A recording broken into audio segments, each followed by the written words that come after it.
இவ்வளவு சிறப்பு வாய்ந்த இந்த பஞ்சமி திதியில நாம வாராகி அன்னைய முறைப்படி எந்த முறையில வழிபாடு செய்யணும் அதை பத்தியும் நாம தெரிஞ்சுக்கலாம்.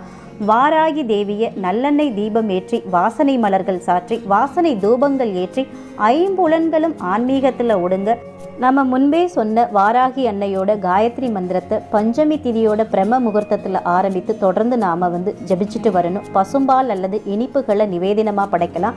பிரம்ம முகூர்த்தத்தில் பண்ண முடியாதவங்க பஞ்சமி திதி அன்னைக்கு வரக்கூடிய இரவு 8 மணியிலிருந்து 9 மணிக்குள்ளே இந்த வழிபாடு செய்யலாம். கண்டிப்பாக அம்மனுக்கு படைக்கக்கூடிய அந்த நிவேதனத்தில் பார்த்தீங்கன்னா புளிப்பு இருக்கக்கூடாது. புளிப்பு பார்த்தீங்கன்னா வாராகி அம்பாளுக்கு ஆகாத ஒரு உணவு. அதனால் புளிப்பு இல்லாமல் பார்த்துக்கிறங்க அந்த நிவேதனத்தில். இந்த முறையில் பார்த்தீங்கன்னா தொடர்ந்து வரக்கூடிய பஞ்சமி திதிகளில் நாம் வாராகி அன்னையை முறைப்படி வழிபாடு செய்துட்டு வந்தோம் அப்படின்னா நமக்கு இருக்கக்கூடிய அனைத்து விதமான கஷ்டங்கள், துன்பங்கள், துயரங்கள் நீங்கி ஒரு வளமான வாழ்வு அமையும் அப்படின்றது